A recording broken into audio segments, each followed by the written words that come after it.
Hello students, আশা করি তোমরা সবাই ভালো আছো। Welcome to my YouTube channel math skin. দেখো, আজকে আমরা দ্বিঘাত সমীকরণ মানে দশম শ্রেণীর যে দ্বিঘাত সমীকরণ আছে, একচল বিশিষ্ট দ্বিঘাত সমীকরণ, আমরা সেই বিষয়ে আলোচনা করব। ঠিক আছে? তো এখানে যেটা বলা হয়েছে যে দ্বিঘাত সমীকরণ ব্যাপারটা কি না, দেখো, দ্বিঘাত সমীকরণ মানে ধরো এক্স স্কোয়ার ইকুয়ালস টু 25, এটা একটা দ্বিঘাত সমীকরণ বলা যেতে পারে। আবার এই দিকে হচ্ছে এক্স স্কোয়ার প্লাস হচ্ছে ওয়াই স্কোয়ার ইকুয়ালস টু 25, এটাকে একটা দ্বিঘাত সমীকরণ বলা যেতে পারে। কিন্তু এখানে পার্থক্য হচ্ছে, এখানে যেহেতু একটা আছে, এটাকে দ্বিঘাত কেন বলবো? দেখো, এখানে এক্স এর পাওয়ার যেটা আছে 2 আছে, ম্যাক্সিমাম পাওয়ার, এখানে সর্বোচ্চ ঘাত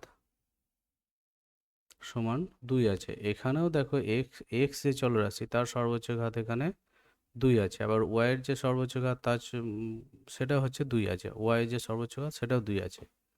তাহলে পার্থক্যটা কোথায়? পার্থক্যটা হচ্ছে এটাকে দ্বিঘাত বলবো, এটাকেও দ্বিঘাত বলবো, কিন্তু এইটা হচ্ছে, এটা যেটা আছে সেটা হচ্ছে এক চল বিশিষ্ট দ্বিঘাত সমীকরণ। এটা কি না, এক চল বিশিষ্ট। কিন্তু এখানে যেটা আছে সেটা হচ্ছে দুটো চলরাশি আছে। দেখো, এখানে হচ্ছে দ্বিচল বিশিষ্ট। কেমন? তো এক্ষেত্রে এইটাকে আমাদের এই যে দশম শ্রেণীতে যে আলোচনার বিষয়, সেটা শুধুমাত্র এক চল বিশিষ্ট দ্বিঘাত সমীকরণের, সুতরাং আমরা এই বিষয়টাকে নিয়ে আলোচনা করব। দেখো, এবার দ্বিঘাতের ব্যাপারটা, যেমন ধরো এক্স স্কোয়ার প্লাস হচ্ছে 25, এটাকে আমরা দ্বিঘাত বলবো। ঠিক অনুরূপভাবে এটাও ভাবা যেতে পারে, ধরো এক্স ওয়ান হচ্ছে 5 বা এক্স ওয়ান হচ্ছে ধরো পি, এইগুলো হচ্ছে সব এক ঘাত, যেহেতু এখানে ম্যাক্সিমাম পাওয়ার 1 আছে। আবার তেমনইভাবে যদি আমি ভাবি এক্স এর কিউব সমান হচ্ছে 64, সাপোজ হচ্ছে 64। কেমন? তাহলে এটাকে আমরা একটা ত্রিঘাত সমীকরণ ভাবতে পারি। তো যাই হোক, এইরকমভাবে আমরা এগুলোকে দ্বিঘাত, একঘাত, ত্রিঘাত হিসেবে ভাবতে পারি, এবং সবগুলোই হচ্ছে এক চল বিশিষ্ট, যেহেতু একটাই চলরাশি আছে। কেমন? সেই জায়গায় দাঁড়িয়ে যেমন ধরো এখানে একটা, কি বলবো, যে আদর্শ দ্বিঘাত সমীকরণের আকার তোমাদের বইয়ে যেটা নিয়ে বেশিরভাগ ক্ষেত্রে আলোচনা আছে, সেটা হচ্ছে a x square plus b x plus c সমান হচ্ছে 0। এইটা একটা এক চল বিশিষ্ট দ্বিঘাত সমীকরণের সাধারণ আকার। ঠিক আছে? দ্বিঘাত সমীকরণ এর সাধারণ আকার। কেমন? তো এইসব বিষয় নিয়ে এখানে প্রথম তোমাদের যে কোষে দেখি আছে, কোষে দেখি 1.1, সেখানে এইসব বিষয় নিয়ে আলোচনা আছে। এবার এখানে কতগুলো বিষয় টুকটাক বলা যেতে পারে। যেমন ধরো, যেহেতু এখানে এ এক্স স্কোয়ার প্লাস হচ্ছে, আচ্ছা, প্রথমে এই ব্যাপারটা ভাবা যেতে পারে। দেখো, এক্স সমান হচ্ছে পি, যেহেতু এখানে ম্যাক্সিমাম ঘাত 1, অর্থাৎ এক ঘাত সমান এক ঘাত, যেহেতু এখানে একটি মাত্র এক্স এর একটি মাত্র সমাধান থাকবে। কি থাকবে? একটি মাত্র সমাধান। কেমন?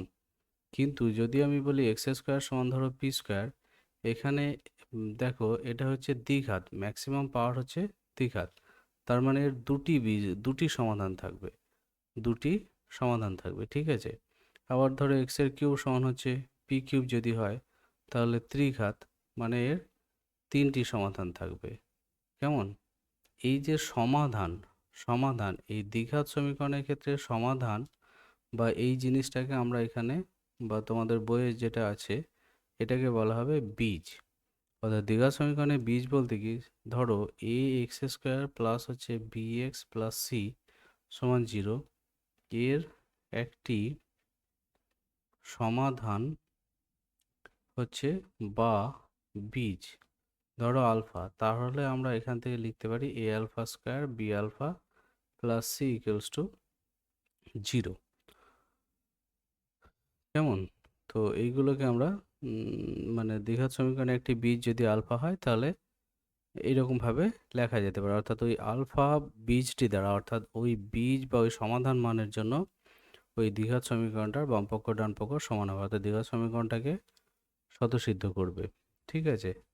তো মোটামুটি তোমাদের কোষে দেখি 1.1-এ এইসব সামান্য কথায় বলা যেতে পারে। এর পরবর্তীকালে দ্বিঘাত সমীকরণে বীজ বা বীজের প্রকৃতি এইসব নিয়ে আলোচনা আছে। আমরা যেহেতু কোষে থেকে একটা এর পরে করব, সেই কারণে আমরা এটুকু এখানে আলোচনা করলাম।